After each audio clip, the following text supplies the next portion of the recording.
afternoon, folks. This is Clay with Clay's AC and Auto Repair and Clay Motion here in Grand Rapids, Michigan, and this is the Clay Way. If this video is helpful, please consider subscribing, clicking the notification, sharing my videos, and give me them sweet old thumbs up. If you've got a question for me, you can hit me up on Clay's AC and Auto Repair on the Facebook Messenger, and I will happily try to answer them for my subscribers and people who click the notifications if I can. I will help you with your multi troubles, but I cannot help you with baby mama drama. So what we're working on today is a 2006 Pontiac Torrent, but this is going to be the same for the Chevy Equinox and the Saturn View of the same flavor. So probably 2002 to 2007-ish range for this people who need to know that. We've got some ABS lights on, and it's not just a wheel bearing problem this time, so we're going to end up replacing the control unit down inside here, so I'm going to show you guys how to do that. But first we're going to give it a scan, show you what codes are coming up, and go from there.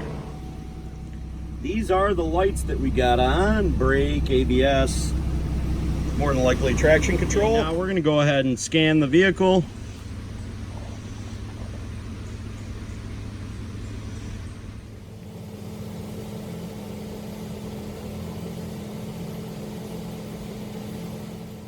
And because we got a bunch of different fault codes, we want to make sure that we don't have a blown fuse before we go to try to repair this problem. But now we're going to go ahead and click on ABS, trouble codes, read codes. Now we've got a couple fault codes. Mostly what we're interested in is this solenoid number 2. I know how to fix this one. I can just reset the light because I actually have that plugged in right now. So I'm going to go back and do that. I've gotten rid of the other trouble code that I had by replacing the rear wheel bearing sensor on there. So now I've just got a C0095 solenoid circuit 2. I'm going to remove this fuse box, and how I'm going to do that is down here on the sides there's little clips. I need to push them clips up right back here. That's how I'm going to start anyways. Push them clips out, so that allows me to lift up on the fuse box and start to move it up out of the way. With my fuse box lifted up, I'm going to start loosening these 3 screws. Now taking a 7mm, we loosen the 3 screws.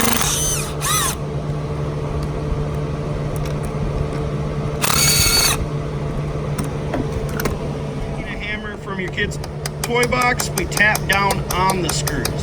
This pushes the electrical connectors on the bottom out of their holder. By pulling out on these tabs, that allows us to raise the computer up, and we repeat the process on the other side. Now taking the computer and setting it off to the side, we can remove the battery cover and disconnect the positive terminal of the battery. With our battery disconnected, we need to undo one 13mm nut stud for our positive. Now with that undone, we can flip the fuse box over and push our tabs to release the last 2 connectors that hold our fuse box to the subframe. Push down on them and push them away. Hard to do with the camera in my way.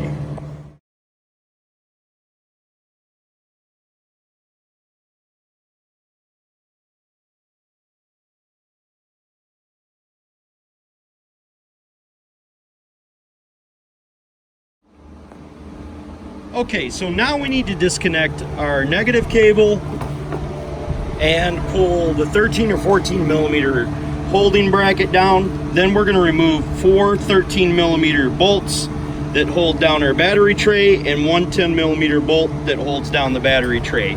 On the back side of the battery tray, before we can remove it, there is a couple of connectors clipped to the outside.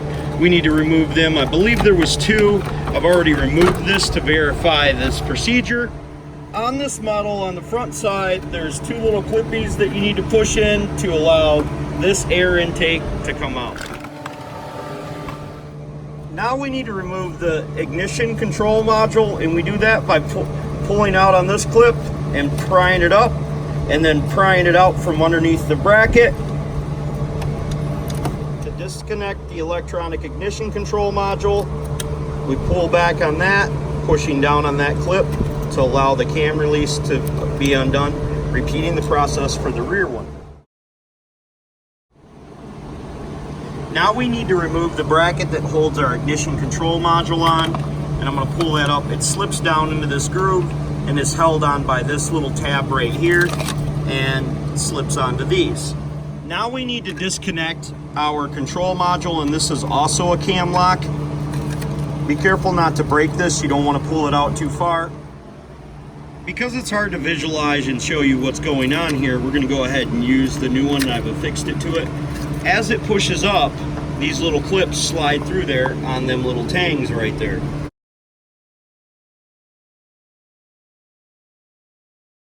Now we know when this is ready to insert because you can see through the windows down here. And that will drag the clip down as you push it down or pull it up. And we can see through the window how that slides. Now we need to loosen the two nuts, 13 millimeters, on each side of the pump so we can move it up and down.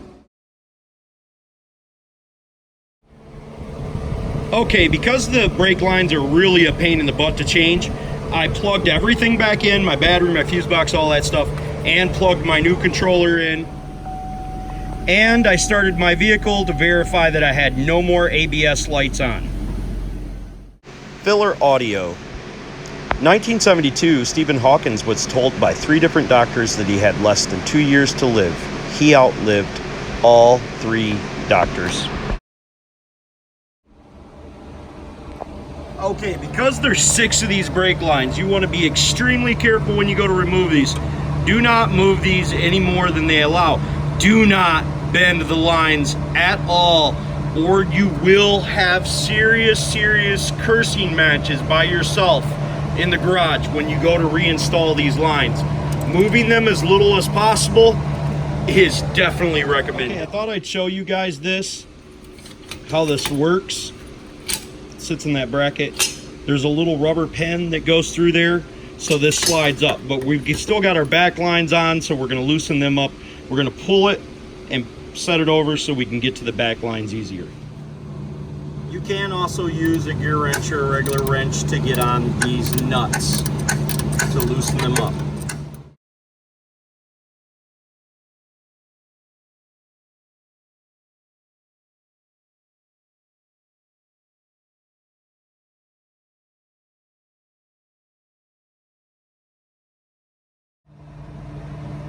Now, I don't have much advice if your line nuts don't spin like mine do. Usually when I get them off, I take a socket and put it on the other side and spin it with an electric impact or whatever to loosen the lines up so they spin freely, because that makes the job a lot easier. Now I've got all the lines off, so I'm going to go ahead and remove the pump. I could not get mine to release from the bracket, so I'm going to go ahead and take a screwdriver and hopefully wiggle it free now that my brake lines are loose. I did not have my nut as loose as I thought it did, so now that I've got it looser, I can take it and wiggle it up. If yours was like mine and your nut wouldn't loosen up because the bolt just spun inside there, you're gonna have to remove the whole bracket. It's not that bad, but I have video of that after the show. If you took your bracket off like me, make sure you reinstall your bolts before you put your pump on. It makes it much easier to get the nuts started. The posts on the side that holds the nuts are just posts like this, and they simply pull out. So cleaning off the threads would not be a bad idea, so your nuts will go down securely. These posts have notches on them, and they are 15 millimeter if you've got a thin enough wrench to get between the bracket and the pump. Fitting the posts back onto the pump where they point at the 10 o'clock, 5 o'clock position is probably a good idea, so they slide into the bracket.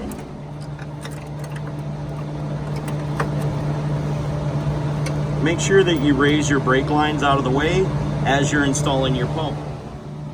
Your brake lines will turn in as easy as they turned out. If they do not, they are cross-threaded and you need to start over and try to start them again.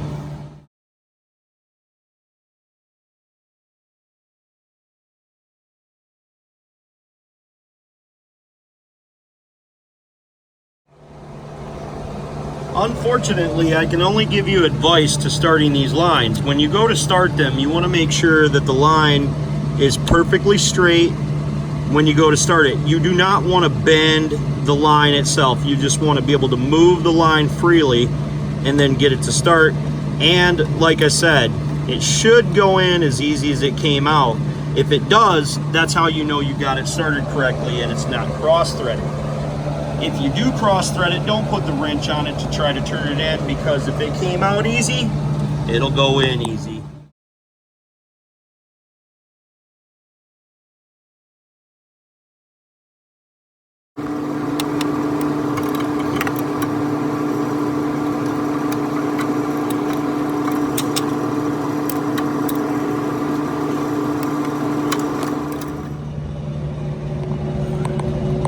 Does yours look like mine? They should. Okay, when going to start these lines, you're going to pull up on the line and push down on the line nut. Then if it's square, sorry you can't see because my big old fat hand's in the way, you should start to screw down pretty easy. And it did. And so forth and so on. Okay, to start these lines, we're going to pull up on the line itself and wiggling the line just a little bit to get it to start. Once it gets started, it should go down in there really, really easy. Now for the gray lines,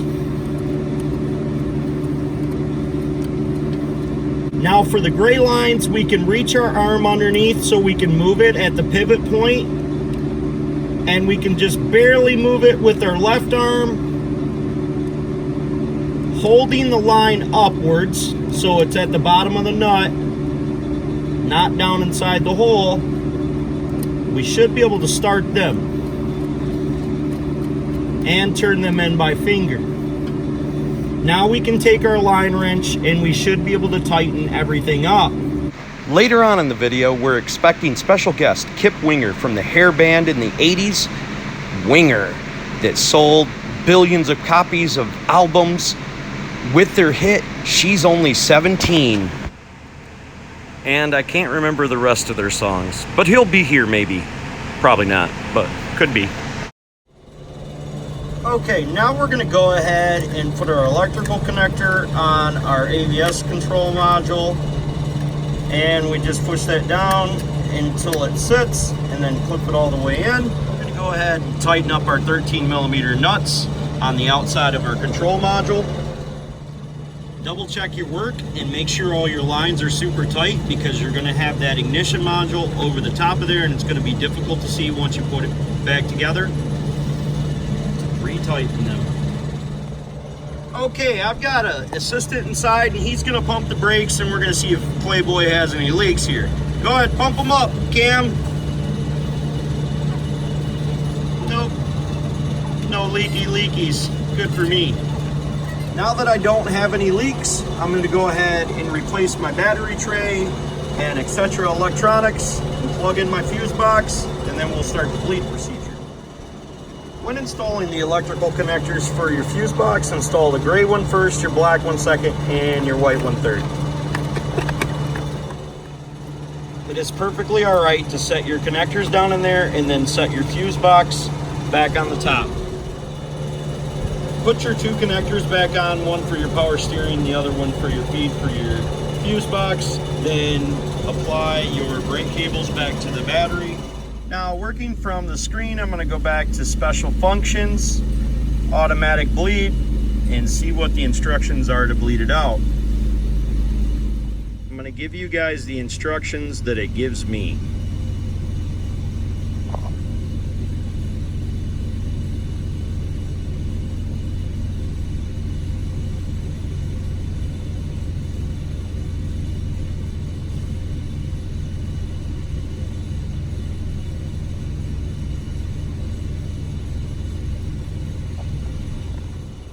Now you're going to raise the vehicle up safely and support it on jack stands and remove the 19mm lug nuts.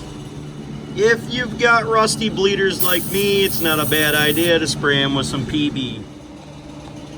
just for the few of you that may not know this, if your bleeder screw is not on the top of your caliper, you've got your calipers on the wrong side. I've seen that quite a few times, believe it or not. This is what happens when Kip Winger's not around to make sure things don't go wrong. You break off bleeder screws. Even though Kip Winger wasn't here, we somehow managed to replace the caliper because I could not get the bleeder out. If he would have been here, I'm sure it would have came out easily. We've got all the air out of the lines. Now we're gonna start the vehicle and test out the brakes.